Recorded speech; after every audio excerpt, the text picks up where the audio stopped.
A high performer is someone who can do tasks. The difference between that as a high performer versus a leader is that a leader is going to be proactive, they're going to mentor others, and they're going to look for pathways that help improve an organization. If a person is looking to increase in their role, take on more responsibility, they have to look at whether or not they're truly interested in helping other people. A leader has to be a servant. If the person is not willing to take on ownership of their own development, ownership of your ability to connect with others, you're not going to be a good leader.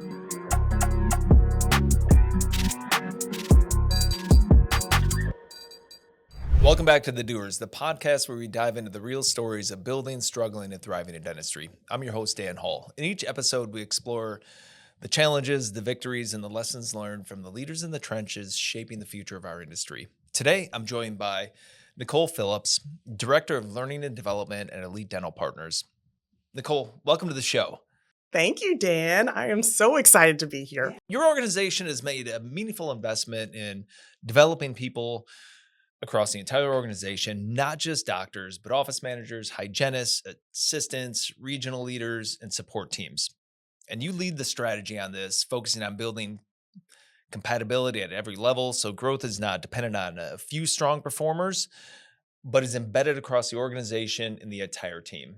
So I'm excited to hear this story and learn more about how you pull this off at a group your size. So again, thanks for carving some time out with me today. Absolutely. And I'm looking forward to chatting about this. Sounds good. Let's go. So in your world, what separates high-performing team member from a high-performing leader?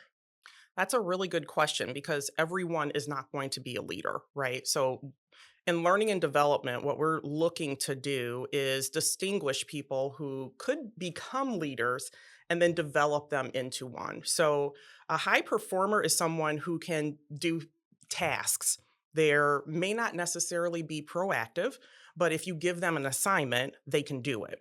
The difference between that as a high performer versus a leader is that a leader is going to be proactive, they're going to mentor others, and they're going to look for pathways that help improve an organization. So every worker is not looking to do that. So when we're looking at developing teams, we want to look for leaders I should say, who are trying to take on more in terms of learning. So learning for themselves, teaching their teams to be better, which is mentoring, but also how can I help improve the organization overall? So I think that's the biggest difference between a person who's a true leader versus someone who can just perform, tasks at a good speed. Okay. We need to do more than that. So how do you track those? It sounds like that's your early indicator, right? If you catch somebody who's trying to mentor, but I'm guessing, you guys are a pretty large organization, high 70 locations. It's got to be, Yeah. I don't know how many It's a lot of hundreds or people. 1,000 people. Yeah. Over 800 people. Okay. How do you track that indicator and find those individuals that are out there doing that?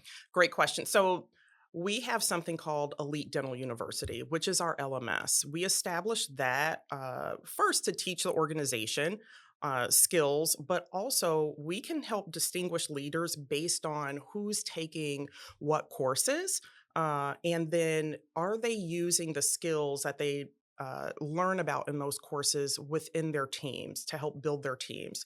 So, for instance, we assign a lot of learning to every new onboarder in our organization. Our onboarding is extremely robust. Most onboarding is going to take probably 20 or more short courses before you can finish your onboarding. But what we want to look for are people who not only complete onboarding, but maybe they reach out and say, the onboarding was great, Nicole, but here's some things I think could actually improve onboarding. I think if we had a course on this specifically, that could help me improve in my role. So I'm looking for people, again, who are proactive. I take criticism well. I want to understand what we can do better. But also, if you took the courses, did you actually level up in your skills and become more productive? So there's different ways we can tell that, right? If a doctor takes a course on extracting graft, are they actually doing more grafts after they take the course, or did they just take the course for CE? So if you're looking at how are we going to be able to measure, we're actually looking for productivity after learning, and that has to do with behaviors. What behaviors are we going to see change after a person takes a certain course or learns something? So do you have a system that marries that data up across your education and then patient care outcomes? Yes, absolutely. In fact, that's why we built a lot of this education, right? Because we're not just educating just to help doctors and hygienists get CE. We actually want to see them improve in their comprehensive care, as an example. So, what we do is we follow the data. If you took a course on how to use a new adjunct, uh, do you actually use the adjunct in the data? Do we see that you're using it more on patients? Is your office manager talking about it more with patients? And that's easy data to follow, right? It's just gonna we're gonna be able to look at, were you doing more of a certain procedure after you took something? For people who aren't really necessarily, when we're not talking about clinical, if we're talking about administrative or someone who works in the support center, then what we're looking at is data to back up that maybe a gap in a business outcome is improved. So, for instance, if we train the RCM team on something, or if we train admins on how to be better at RCM administration, are we going to see a lower rate of errors with insurance filing? That's the sort of data that we're really looking at to see if our learning is really effective. Okay. Yeah, I mean, that was going to be one of my questions because I hear a lot about clinical training and continuing education, and it seems like you're taking this across the whole team. You talked a little bit about how you're tracking that data to see, okay, did they take the course? Is it moving the needle? Is that kind of a good Yeah, little absolutely. short synopsis? Um, do you teach then your team members how to track those metrics internally? So you've identified this high flyer. They're maybe going out and moving the needle a little bit, but then do you give them that end data to track on their own as well too, to see if they're moving it within the practice or group of practices? Yeah, we're extremely data driven when it comes to that. So every office manager, hygienist, doctor has access to their data. We've developed some really great dashboards that have been curated by our BI and analytics team, and those dashboards are somewhere where anyone in the organization can go to be able to look at their data. So oftentimes when we are doing learning, we're not just teaching them, we're basing it off of what data we see. Uh, so we go in, we look at the numbers, and then we're going to reach out to people who might be underperforming based on that data, and then trying to fill in gaps where we feel like there could be a capability that's missing. So you use this a lot, metrics, dashboards. Now, if I'm not a former mathlete, am I going to be able to walk into that seat and look at this dashboard and easily understand that? Or is that something maybe you struggle with getting it to a point where, okay, this has got to be easy. They're super busy, got to comprehend it quick. Yeah, I think for clinicians, and I am a clinician myself, Okay. a hygienist, we can be like, math can sort of stump us sometimes. And the concepts that we have to use within business analytics can be difficult to uh, decipher for a clinician, because our minds are really based on patient outcomes versus data and percentages. But our dashboards that we have built make it very easy for someone to go in and immediately see their impact. So, and also the same for the learning and development team. If I have had you in a course 30 days ago, the dashboards that we use are going to show your impact from day to day, from week to week, and then for the month. So I can quickly go in and determine if you used what you learned. Did it create some sort of capability with the clinician or with the admin or whoever it is. So our dashboards have been specifically made to be very easy for even clinicians to read. Okay. No, that's Yeah. awesome. And nothing against clinicians. I'm just saying, like in general, right? I know you got to pop people in seats sometimes. So now that you've identified this individual, right? You see they're doing well, they're moving the needle, and they want more responsibilities. What does that signal to you that says, okay, they're actually ready to level up to that? Maybe it's a promotion, or maybe it's taking on additional responsibilities within the practice or a particular team. What's that final like signal or signals? Well, the first thing we're going to look at is the amount of learning that they've taken in. So we've created performance tracks for every role in the organization. So we want to see first that you've taken advantage of what learning we've prepared for you. So, for instance, for a dental hygienist who might want to level up in their career here at EDP, we want you to go through the initial performance track. As you go through the first track, that's going to advance you to what we call an elite track or a mastery track. Those tracks are going to be a little harder to get through.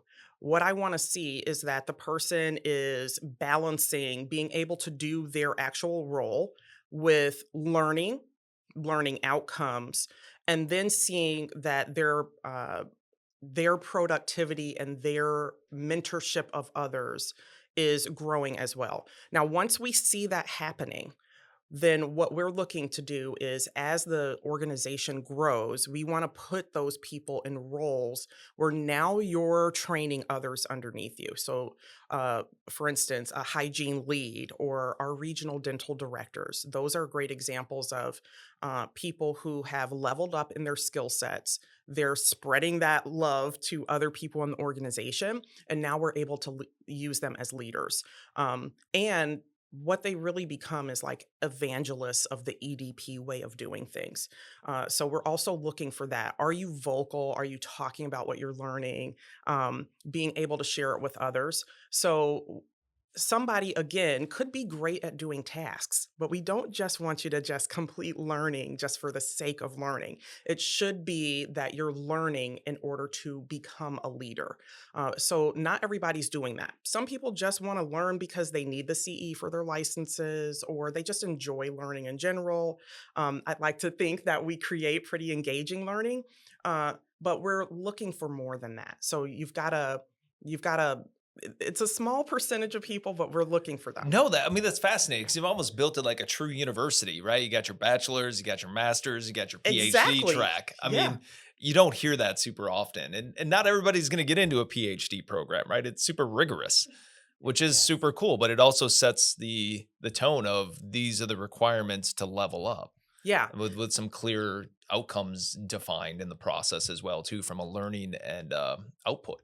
Yeah, I think that's a great illustration of it because lots of people get PhDs. It doesn't mean that they become college professors or they build their own businesses. Some people just love learning, and we love Yes. that too. But in terms of leading an organization, we don't just want you to learn. We actually want you to use it to lead others, help them learn, help them upskill, and then as we do that, the maturity level of the organization grows, and so does your opportunities within the organization. Career development is going to be based on your output to the organization, if that makes sense. No, it does. I mean, you got to find that person that wants to not just be focused. I don't want to say like focusing on themselves in a bad way, but also I like to use the terminology like feed the family, right? Can Yeah, we feed absolutely. others and lift them up in this process as well too? I Yeah. guess that's must be one of your indicators. So I just want to shift gears and talk about tech a little bit because I mean, having a system like that, is this you creating all this content, or are you exploring AI to help augment this process? Since I'm guessing this has got to be a lot of content and tracking. What's Yeah. your take on that? What are you doing these days in this new world of tech? So at EDP, we definitely believe in tech stack, and developing things in partnership with great AI. So yes, we've built a lot of our training by hand. The entire LMS is built by me and my training team, the L&D team, which is just really me and one other person. We partner with some training vendors who produce great learning, but really a lot of our learning is built using great software that we use that involves AI. Now, does it actually build the training on its own? Not necessarily. Once for instance, if we want to build a SCORM package that creates an e-learning module on a specific subject, we can use AI to help us build a framework. But then we're still going to have to go back into the learning, edit it, and make it right for EDP. So the AI is there as like a helper. Okay.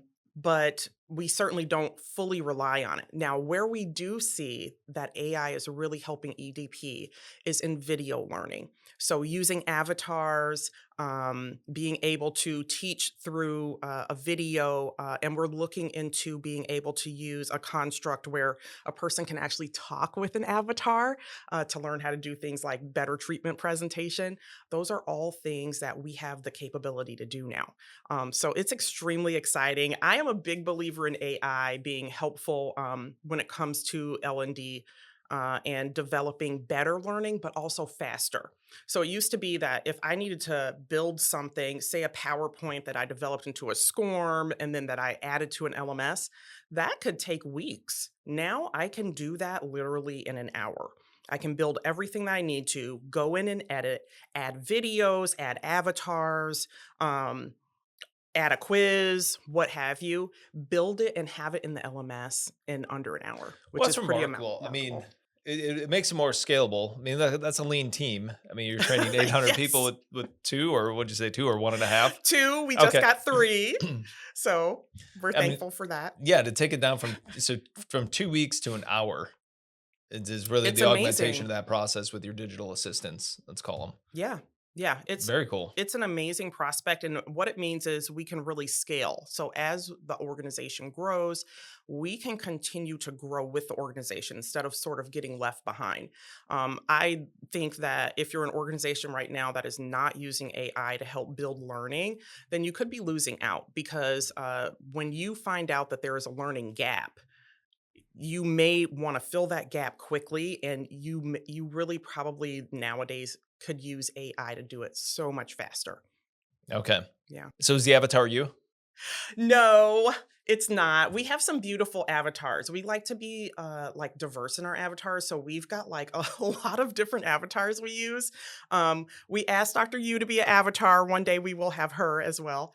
But I love that approach. I mean, to yeah, have it be actual people within the business. They might know it's AI in the beginning, but it's also meaningful that you're using the individuals as their persona to help drive the particular initiative. Yeah, in fact, one of the partnerships we have has asked for doctors to be the faces of some of their AI avatars because I feel like when a patient, even though a patient recognizes that something is AI, when they see a familiar face through the AI, they can connect better with it. We also find that the human part, if I can call it Wait, that, so back up one second on that one. yeah. So it feels like you touched a little bit off necessarily just training. So when you're talking about the doctor persona and their avatar, so this would be a communication out to the patient Yes. utilizing that doctor.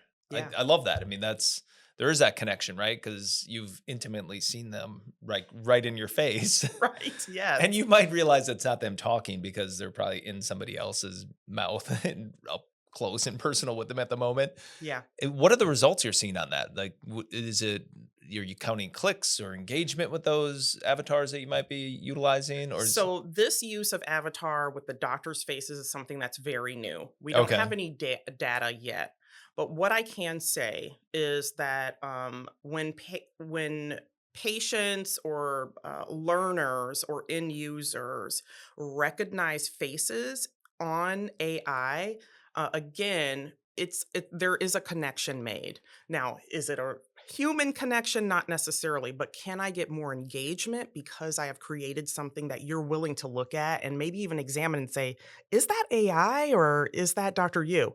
Um, I've gotten what I need, which is your attention on the learning, or your attention on the doctor who may be explaining a procedure. Sure. So I still feel like it's valuable for that reason.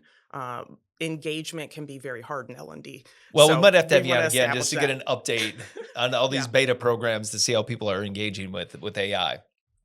So I'm curious, like again, 800 team members at scale, that's big.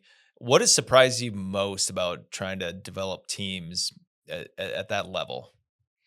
Um, I think one of the things that can be surprising is how many people we come in contact with that we feel have great potential, but there's just not enough time to develop every single person, which again is why AI becomes so important. If I recognize some talent within someone and I can build quicker, that means so much to me because it means that I can upskill them faster. So it's super important that we're able to recognize talent, and that can be very difficult because as a person who's kind of on the back end of things, I'm not always out at every single office working every day, day in and day out with all of the teams, but we are often in the field. And I think one of the hardest things is recognizing one, learning gaps, like where we could do better. But also, like when you see the potential and you're like, oh, I really want to grab that, but I need to build some learning for it. And I don't have time because there's so many other business initiatives that Sure. we need to make sure of.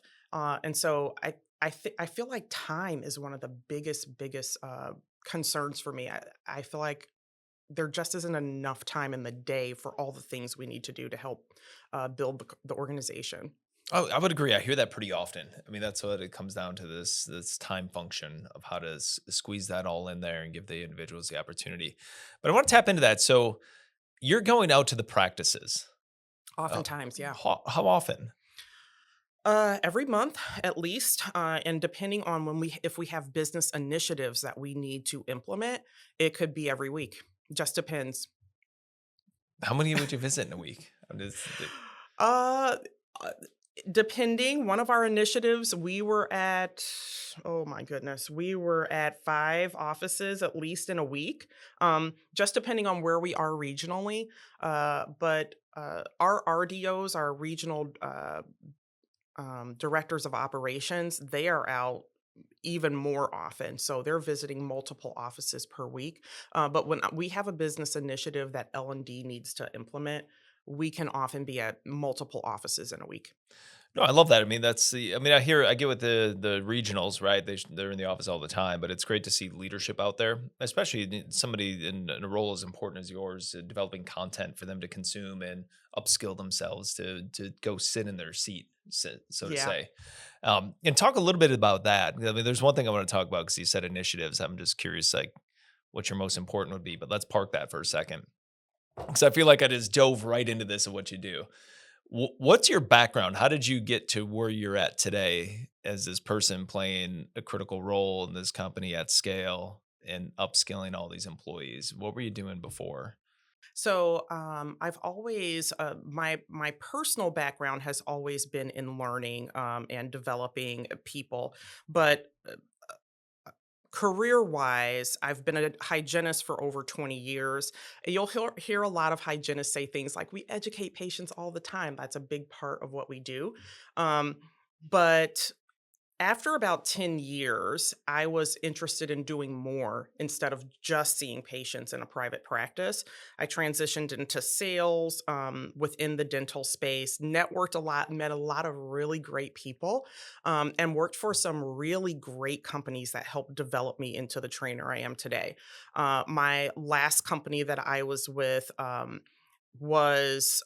was at first in administrative training, then moved back into clinical training, which is really my true love, right? As a hygienist, I want to help other hygienists thrive in their careers and look at careers outside of the operatory. So that's been a big impetus for me to go deeper into training. So now at Elite Dental Partners, what I was really tasked to do was to build an entirely new training system for the organization, something that the organization did not have before. So a robust LMS, a performance track system, especially for clinicians, all of that is something that we've just built.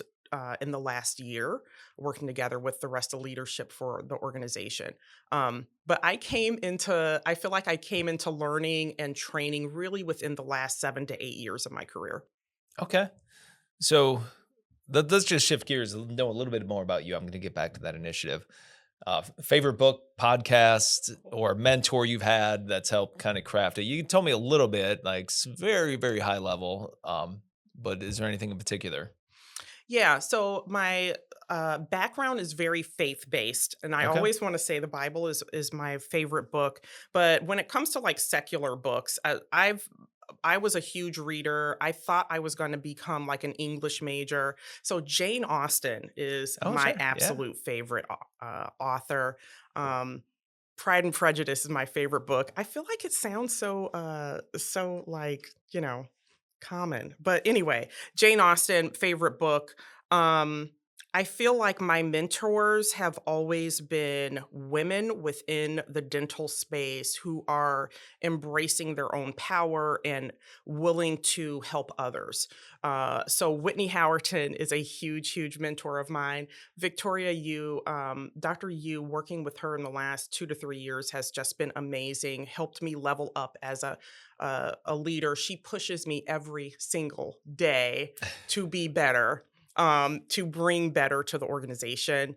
Um, there are I worked for a doctor, Susan Mayer, for a long time, who's now retired. She's also, I feel like, my dental mom. Okay. Um, and a lot of other people. There's some really great people in the industry who have just really inspired me to do a lot. So, okay, so you said book. No, I mean, you hit them all. I mean, you got books, you Okay. got like, I'm just curious now, you get pushed every day. Yes. Let's just use your most current one, Dr. You. What's your Yeah. go to at the end of the day to say, wow, I got to decompress here for a minute? I do. We have some great conversations. I think when you have a person who's your leader, but that you can actually talk to, um, get some things off your chest, but also get like great advice, right? Sure. Like how to deal with stress at work, how to deal with burnout, how to deal with uh relationships, communication at work. When you have someone that you can just call and just, So that's what you talk do. with. You talk to that person and just Yeah. unpack the week. Yeah. That's awesome. But also get great leadership advice, right? Sure. So, but I do feel like, yes, she's my person, that I can talk to, and then she's always going to give me very honest advice and feedback. And I think that that's in development, that's super important, right? Like you want to Yeah. be able to have somebody who can be your mentor, who they're going to tell you the truth and be honest about things that you need to work on. And so that's what I get with Dr. U. Okay. So going back, what's been one of those biggest initiatives you've had to go out into the field and really talk about with the team members? Because it's going to have a big Yeah. impact. One of our largest initiatives that we took on last year, we called GROOT. GROOT stands for gracefully overcoming obstacles to treatment. And what it was really about was treatment conversion, but not just treatment conversion, like in terms of the numbers. We wanted to go out and talk to teams and help them understand why connecting with the patient is so important. So we did live hands-on learning for this. We went and we presented presentations, but we also then took the team into the operatory and had them actually demonstrate what had just learned. So, for instance, for doctors, having them use the PCS method of presenting to patients. We actually took them in. You had to have a patient in the chair, the doctor volunteer, and then the doctor needed to show us that they use a skill that they just learned from us. So that we did that with every single office in the organization. We went out, had dinner with the office, and then had this great learning session. I enjoyed it so much, and it took about 2 months to get through every single office. But that by far was one of the largest learning projects that we had. And of course, it is based on business outcomes, right? Like learning and development needs to help boost business outcomes. It can't just, again, just not for the sake of learning. Sure. So ultimately, we were able to raise the treatment conversion percentage. But what it told me too was we didn't just do better business. We actually got the teams to understand how to help patients understand why they should get dentistry done. So our learning was really based on health outcomes, helping patients. It's not all about just numbers and productivity. Yeah, that's like a byproduct, right? Yeah, I always like to say exactly. money's money, or however you're going to measure money is just going to be a byproduct of taking care of whatever that root issue is, right? Yeah, So, Nicole, and what really stands out for me after having this conversation is, scaling a DSO isn't about just adding locations, but if I'm hearing you right, it's really about scaling your people. yeah, absolutely. If somebody's listening today, I mean, or watching us, and they're sitting at the front desk, they're an associate, they're a hygienist, an assistant, or they're managing multiple practices, and they want to grow into a larger role, what is the first step they should take? They That's such a good question. If a person is looking to increase in their role, take on more responsibility, they have to look at whether or not they're truly interested in helping other people. A leader has to be a servant. So if you do not think that you would like to serve people, but you want people to serve you, you're not going to be a great leader at EDP. You have to be willing to get out What there about even in the outside field. EDP? So you're the same advice? Yeah, Okay. absolutely. Yeah. I think we read a book this past year called Extreme Ownership.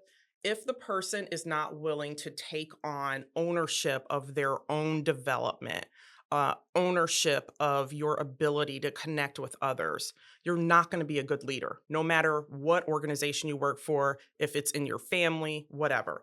You have got to be able to take ownership of your own behaviors and be willing to change your behaviors if you see that that behavior is blocking you from success. So, yes, absolutely. I think that that's where we have to start, but that can be very hard to do in a large organization. So, it takes a lot of outreach and direct connection with our employees to help them understand change is going to start with you. You're going to help build culture through behavioral changes. And then we translate that to everyone else. We encourage those same behavior changes in order to boost the culture. Um, but that is a very personal change, oftentimes, that people have to be willing to do, and many people aren't. So we're Sure. looking for that's what leadership means. You've got to be able to take that extreme ownership and then make changes that you Yeah, I see. feel like it rolls back to that whole time piece, right? Because even as a leader, you're short on time. I'm sure these individuals might Yeah. be short on the time to actually take that leap.